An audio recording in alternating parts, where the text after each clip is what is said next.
Colloids are often referred to as nanomotors, nanomachines, or even nanorobots in popular and sometimes scientific literature. But what does this terminology really mean, and is it an accurate description?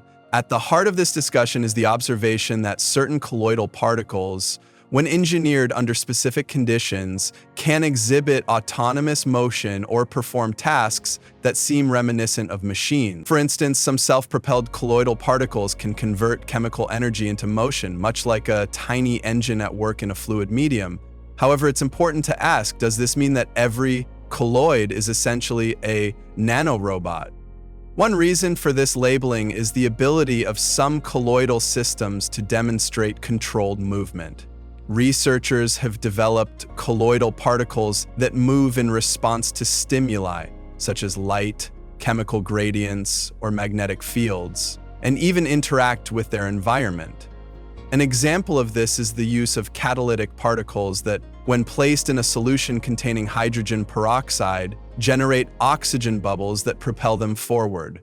This mechanism, while impressive at the nanoscale, is fundamentally different from the complex, programmable behaviors we associate with robots or machines in a macroscopic sense. So, why call them nanomotors? The term highlights their capacity to move autonomously.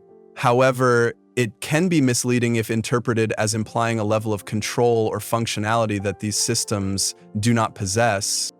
Another aspect involves the perception of these colloidal systems as machines capable of performing tasks. Some studies suggest that arrays of colloids can, under tightly controlled laboratory conditions, execute specific functions such as targeted drug delivery or environmental sensing. Yet, these demonstrations are often highly context-dependent, with performance limited to well-defined experimental setups. The question arises, do these systems truly behave like engineered machines, or are we simply observing a natural consequence of colloidal dynamics?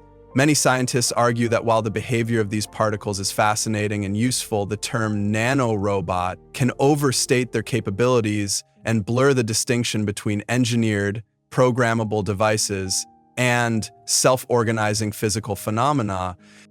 Critically, the use of such terminology might steer research into a misleading scientific direction. By labeling colloidal systems as nanomachines, there's a risk of over-promising on their potential applications, creating unrealistic expectations for their performance outside the lab.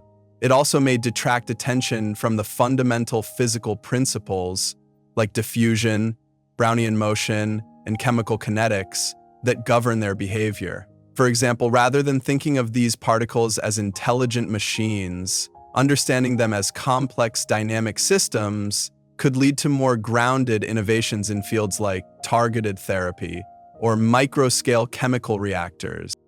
In conclusion, while certain colloidal particles can be engineered to move or perform functions that evoke images of nanomotors and nanorobots, this terminology can be misleading. It risks conflating basic physical phenomena with the sophisticated programmable capabilities of true machines. How should we then view these colloidal systems? Recognizing them as remarkable examples of nanoscale physics and chemistry, rather than fully fledged robots, allows us to appreciate their potential without overextending the implications.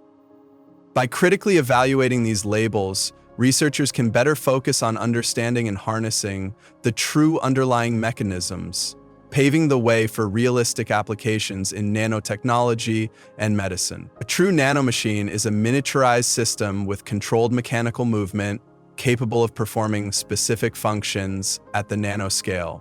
In biological systems, ATP synthase and bacterial flagella are examples of true nanomachines as they convert energy into directed motion.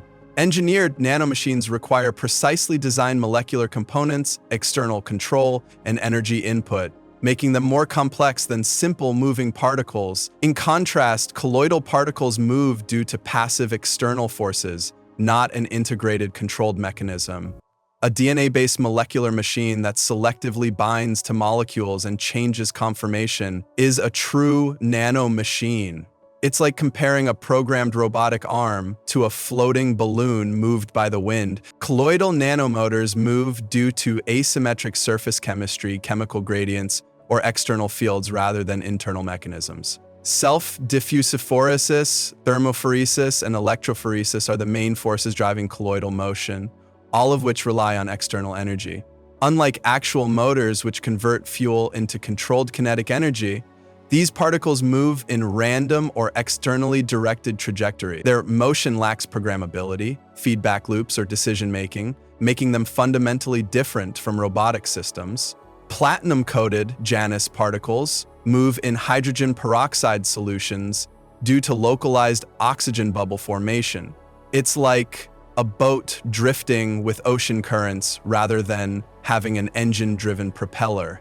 The term nanorobot implies programmable intelligence, self-regulation, and logical decision-making, none of which are present in colloidal nanomotors. While researchers may control movement using magnetic, electric, or acoustic fields, these are externally applied forces, not autonomous robotic behavior. Overuse of the term nanorobot in media and funding proposals creates false expectations, leading to misconceptions about true nanoscale automation. Using precise terminology such as active colloids or self-propelled particles would improve scientific accuracy. Medical papers claim nanorobots deliver drugs, but in reality, the particles diffuse toward chemical gradients passively. It's like calling soap bubbles floating in the air, flying drones. Autonomous systems require real-time environmental sensing, logical processing, and adaptive movement, which colloidal nanomotors lack. True autonomy involves feedback control loops, allowing the system to respond to external stimuli without external intervention.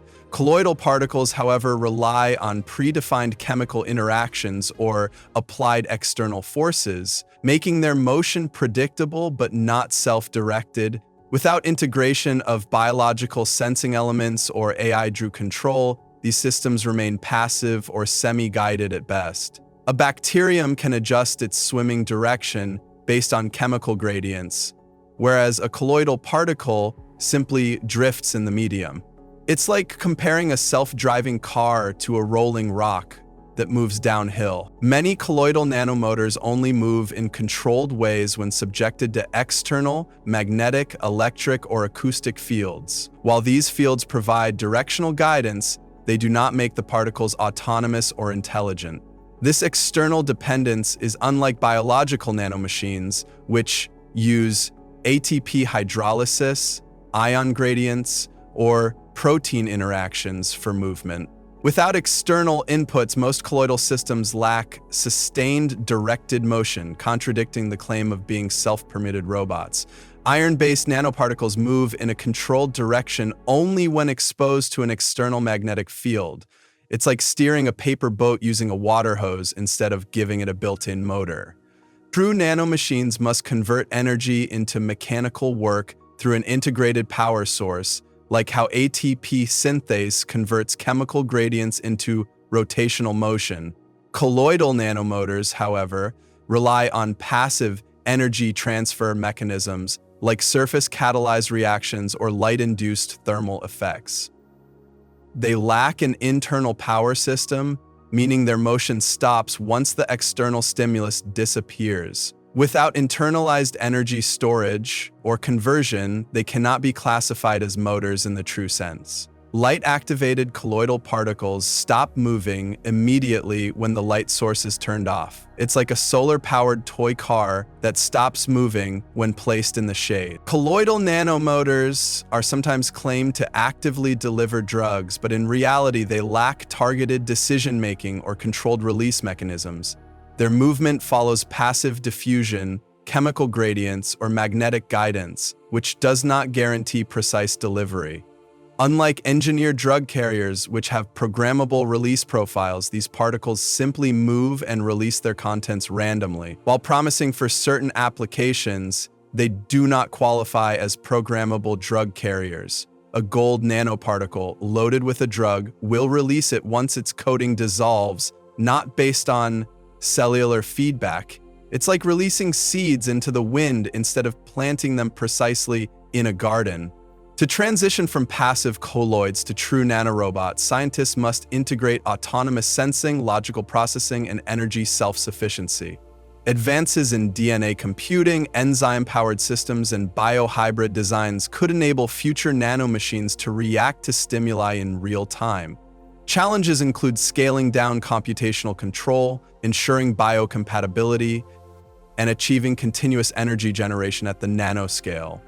If these hurdles are overcome, colloidal systems could evolve into programmable, intelligent nanomachines. Biohybrid nanorobots that combine synthetic components with biological structures are currently in experimental stages. It's like teaching a paper airplane to navigate autonomously rather than simply throwing it. Instead of misleading terms like nanorobot or nanomotor, the scientific community should use active colloidal particles or self-propelled microswimmers. This reflects their true behavior as chemically, thermally, or electromagnetically driven particles rather than implying intelligent robotics. Clearer terminology would prevent unrealistic expectations and allow researchers to focus on realistic applications of active matter physics. Maintaining scientific accuracy in naming ensures honest communication between researchers, industry, and the public. Leading journals now prefer terms like catalytic microswimmers instead of nanorobots to describe self-moving particles. It's like calling an electric fan air circulator instead of wind generator for accuracy.